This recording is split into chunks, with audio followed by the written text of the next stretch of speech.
একজন মানুষ এমনি হালকা পাতলা, কিন্তু তার সাথে তো যদি স্ট্যান্ড গান থাকে, স্ট্যান্ড গান বলবেন কিনা জানি না, পিস্তলই বলি, হ্যাঁ পিস্তলই ভালো। মানুষ কিন্তু হালকা পাতলা, হয়তো পেটে ভাত নেই, হয়তো শরীরে তেমন একটা শক্তি নেই, কিন্তু আছে পিস্তল, আছে স্ট্যান্ড গান, আছে AK-47 ক্লাসিক কম, কিছু একটা আছে। তো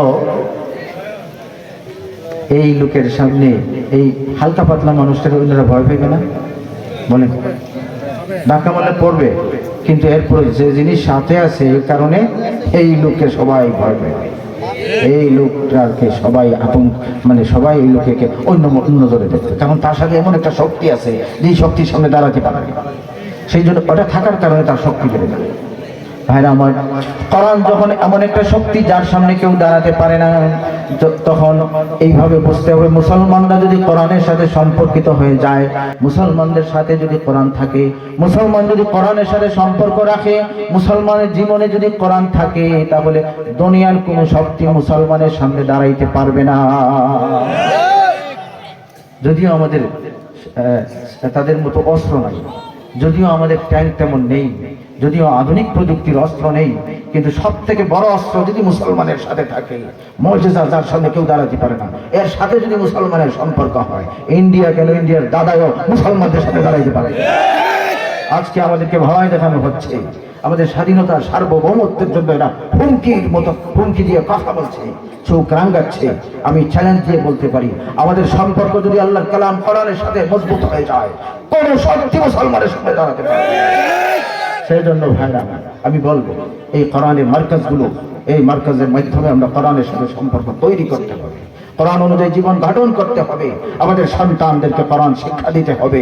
ইনশাআল্লাহ এই শক্তি শুধু বাতিলের জন্য নয়, এই শক্তি এমন শক্তি যেই শক্তির কারণে আপনি দুনিয়াতেও বিভিন্ন সমস্যা থেকে মুক্তি পাবেন, আখিরাতের ভয়ঙ্কর অবস্থা থেকেও এই কোরআনের পাওয়ারে আপনি বেঁচে জান্নাত পর্যন্ত পৌঁছতে। আরে কোরআন তো আপনি দুনিয়াতে পড়ছেন, কোরআন অনুযায়ী চলছেন, দুনিয়া থেকে চলে গেছেন কবরে, কবর থেকে উঠছেন, ওই সময় কোরআন আপনার কাছে নিজে এসে হাজির হয়। বলে আমার সাথে দুনিয়াতে আপনার সম্পর্ক ছিল, আজকের এই কঠিন দিনে আমি আপনার সাথী হয়ে গেলাম। ইয়াজিউল কুরআনু ইয়াওমাল কিয়ামাতি কারাজুলিশ শাহিদ ইয়াকুলু সাহিবা হাল তারিফুনি আনা আল্লাযী কুনতু আসহিরু লাইলাক ওয়া আযমিউ হাওয়াজিরাক وإن كل تاجر من وراء تجارته وأنا لك اليوم من وراء كل تاجر فيعطى الملك بيمينه والخلد بشماله ويوضع على رأسه تاج الوقار ويكسى والداه حلتان لا يقوم لهما الدنيا وما فيها فيقولان يا رب أن لنا هذا فيقال لهما بتعليم ولدكما القرآن। ভাইরা আমার, নবী আলাইহিস সালাম ফরমান, ইয়াজিউল কুরআন ইয়াউমাল কিয়ামাহ, কিয়ামতের দিন কোরআন হাজির হবে কারাজুলিশ শাহিদ, একজন হালকা পাতলা মানুষের মতো আসবে, এসে ওনার সাথে পরিচিত হবে যে আমার কারণে আপনি দুনিয়াতে অনেক কষ্ট করছেন, যেই কোরআনের জন্য কষ্ট করেছিলেন আমি সেই কোরআন মানুষের শুরুতে আসছি। এরপরে বিষয় অনেক বড়, এরপরে বিষয় হচ্ছে কিয়ামতের ময়দানে যত বিষয়, যত সমস্যা আছে, এই কোরআন সাথী হওয়ার কারণে সব সমস্যা থেকে মুক্ত হবেন, কোরআনের মাধ্যমে জান্নাত পর্যন্ত পৌঁছে যাবেন।